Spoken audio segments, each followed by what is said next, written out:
जय माता दी। निंदक नीरे राखिए। सदगुरु मां, रघुकुल में एक प्रतापी राजा हुए, लेकिन उनके शरीर में कोढ़ हो गया। बड़े पीड़ित हो रहे थे। गुरु वशिष्ठ जी के चरणों में पड़े। गुरु महाराज, यह पीड़ा, यह पीड़ा, यह पीड़ा बर्दाश्त नहीं हो रही। गुरु महाराज ने उनकी आंखों पर हाथ रख दिया, फिर बोले, अब दूर देख। गुरु महाराज यानी वशिष्ठ जी ने उनके आंखों पे हाथ रख दिया और कहा, दूर देख। गुरु महाराज ने उनकी आंखों पर हाथ रख दिया, फिर बोले, अब दूर देख। क्या दिखता है? एक बड़ा चमकता हुआ सुनहरा पहाड़, दूसरा कोयले जैसा काला पहाड़ दिख रहा है। एक सुनहरा पहाड़ दिख रहा है और एक कोयले जैसा पहाड़ दिख रहा है। आंखों पर ऐसे हाथ रखा, अब बताओ क्या दिख रहा है? एक है तेरे पुण्यों का पहाड़, जिससे तुझे राज्य, धन, सत्ता, वैभव और यश मिला है। दूसरा तेरे पापों का पहाड़ है, जिसके कारण, जो कोयले वाला है वो पापों का है और सुनहरा पुण्य का है।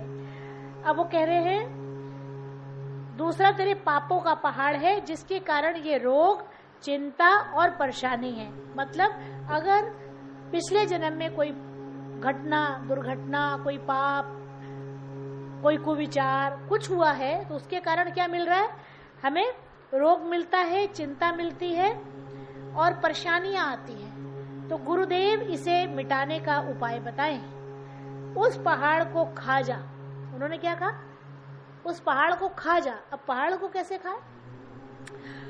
यह तो मेरे बस की बात नहीं है प्रभु, मैं पहाड़ को कैसे खा सकता हूँ? तो महल के पीछे जो कचरा पड़ा है वह सब खा ले। महल के पीछे जो कचरा पड़ा है उसको खा ले। हे मुनीश्वर, वह भी नहीं खा सकता, मैं कचरा कैसे खाऊंगा? कोई सरल उपाय बताइए नाथ। जब प्रभु आपको उपाय बताते हैं, सदगुरु बताते हैं, तो जब हम नहीं कर सकते तो हम लोग बोलते हैं ना, प्रभु ये नहीं हो पाएगा, कुछ ऐसा बताइए जो कर पाए। अब आप बोल रहे हो कचरा खा लो, कैसे खा ले? आप बोल रहे हो पहाड़ खा लो, कैसे खा ले? कोई और उपाय बताइए, क्योंकि आपके पास उपाय अनंत है। हे नाथ, आप कोई और सरल सहज उपाय बताएं जो मैं कर सकूं। वशिष्ठ जी ने क्षण भर अपना चित्त शांत किया, उपाय खोज लिया। जो गुरु होते हैं उनको उपाय कितनी देर में मिलता है? पल भर में। कैसे? चित्त शांत किया। चित्त शांत करा मतलब गहरी श्वास ली और एक पल को गए, मतलब अंदर की यात्रा की और उपाय खोज के ले आए। वशिष्ठ जी ने क्षण भर अपना चित्त शांत किया, उपाय खोज लिया। बोले, अपनी विधवा भाभी के महल के प्रांगण में, प्रांगण माने आंगन, प्रांगण में शाम को 6 बजे बिस्तर लगाकर सो जा। भाभी के आंगन में 6 बजे बिस्तर लगा के सो जा। और वो भी भाभी कौन है? विधवा भाभी। रघुवंशी राजा के पद पर विधवा भाभी के महल में लोग क्या कहेंगे? लेकिन दूसरा उपाय था नहीं। वशिष्ठ जी ने कहा, अब मैं कोई दूसरा उपाय तुम्हें नहीं दे सकता, इससे सरल उपाय मेरे पास नहीं है। लोग क्या कहेंगे ये तू जान, लेकिन यदि तू चाहता है कि तेरे पाप नष्ट हो जाए तो तुझे ऐसा करना है। राजा शाम को प्रांगण में जाकर लेट गए। वहां से गुजरते लोग कहने लगे, ये देखो, बूढ़े की बुद्धि बिगड़ गई है। जिसको जैसा सूझा बकने लगा। रात को 10 बज गए। राजा चुपचाप अपने महल को लौट आए। दूसरे दिन देखा तो शरीर के 7वें भाग का कोढ़ गायब हो गया, क्योंकि वो उनको शरीर में कोढ़ था। तो उनका जब वो देखा, उन्होंने दूसरे दिन देखा तो शरीर के 7वें भाग का कोढ़ गायब हो गया। ऐसे प्रतिदिन प्रांगण में जाते जाते एक एक हिस्से का कोढ़ खत्म होता गया। चौथे दिन रोग का काफी हिस्सा गायब हो गया। अशांति भी कम हो गई।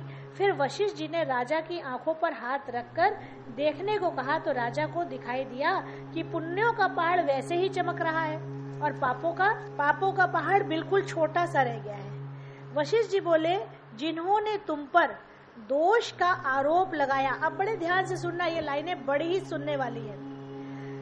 वशिष्ठ जी बोले, जिन्होंने तुम पर दोष का आरोप लगाया कि जब तुम प्रांगण में सोने गए, तुमने तो कुछ नहीं किया, सिर्फ तुम जाके वहां सोए। तो जिन्होंने तुम पर दोष लगाया, तुम्हारी निंदा की, तुमको दुष्चरित्र माना, जबकि तुम दुष्चरित्र के नहीं हो, लेकिन उन्होंने तुम्हें दुष्चरित्र का माना, वे लोग तुम्हारे प्रारब्ध का हिस्सा अपने प्रारब्ध में लेते गए। जिन्होंने तुम्हारी निंदा की तो वो क्या होता गया कि तुम्हारा जो प्रारब्ध था वो अपने प्रारब्ध में लेते गए, उनके प्रारब्ध में जुड़ता गया पाप। तुम शुद्ध होने लगे जैसे जैसे तुम्हारी निंदा हुई, क्योंकि ये काम मैंने इसीलिए कराया कि तुम्हारी निंदा हो और तुम्हारा पाप कम हो जाए। और तुम्हारा जैसे जैसे पाप कम होगा, कैसे? जब कोई तुम्हारी निंदा करेगा, और निंदा जो करेगा तो उसके प्रारब्ध में तुम्हारा जो निंदा कर रहा है, तुम्हारा जो प्रारब्ध में परेशानियां हैं वो उसके प्रारब्ध में जुड़ती जाएंगी, निंदा करने वाले के प्रारब्ध में। 2 दिन और बीते, वह काला पहाड़ चला गया और कंकड़ मात्र रह गया, चेहरे पर भी छोटा सा निशान बचा। कोढ़ का चित्त में थोड़ी सी उदासी है, जरा सा एक निशान बचा था। वह मेरे हिस्से का है, लेकिन तू सदाचारी पवित्र आदमी है, और तुम पर लांछन लगाकर तेरी निंदा करूं और पाप अपने सिर पर लूं, ये अब तू ही भोग ले। जब जब महापुरुष पृथ्वी पर आए हैं, चाहे वे वशिष्ठ जी हो, चाहे रामकृष्ण हो, रमण महर्षि हो, चाहे रामतीर्थ हो, बुद्ध हो, चाहे महावीर हो, कबीर जी हो, चाहे नानक हो, सुकरात हो, चाहे क्राइस्ट हो, उनके निंदक खड़े हो ही गए हैं। उन महापुरुषों के संचित कर्म ज्ञान से जल जाते हैं। उन महापुरुष के संचित कर्म ज्ञान से जल जाते हैं। जो ज्ञानी पुरुष होते हैं, जो प्रभु श्री चरणों में लगे रहते हैं, उनके जो कर्म होते हैं वो ज्ञान से जल जाते हैं। जैसे ढेरों कूड़ा हो कहीं पर, वहां एक माचिस की तीली लगा दो। अज्ञान का भंडार हो कहीं पर, वहां साधु सच्चा संत आ जाए और वो ज्ञान का प्रकाश अपने मुखार बिंदु से प्रभु की कृपा से कर दे, तो एकदम अज्ञान छट जाता है। घोर अंधेरा कहीं पर हो, वहां पर एक छोटा सा मिट्टी का दिया या कोई भी दिया आप जला दे, तो वो घनघोर अंधेरा, सदियों का अंधेरा भस्मीभूत हो जाता है। उन महापुरुष के संचित कर्म ज्ञान से जल जाते हैं। उनकी क्रिया मान कर्म उनकी प्रशंसा और निंदा करने वाले लोग ले जाते हैं। जो निंदा करते हैं वो उनके दुष्कर्मों को अपने में जोड़ लेते हैं। जो ताकी सेवा करे संचित सुकृत सो देत, दोष दृष्टि पुरी तापे पाप फल वही लेत। जो ताकी सेवा करे संचित सुकृत सो देत, दोष दृष्टि पुरी तामे पाप फल वही लेत। जो दोष दृष्टि रखते हैं, जिसके प्रति रखते हैं, वो उसका दुष्कर्म अपने में जोड़ लेते हैं। इसीलिए ना निंदा करें, ना निंदा सुने। अगर कोई आपसे निंदा करे तो आप किसी तरीके से उससे पीछा छुड़ा के हट जाइए, या साफ साफ कह दीजिए भाई जय माता दी।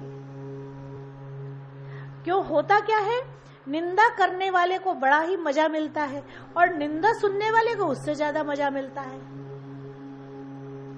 तो निंदा न करनी है न सुननी है।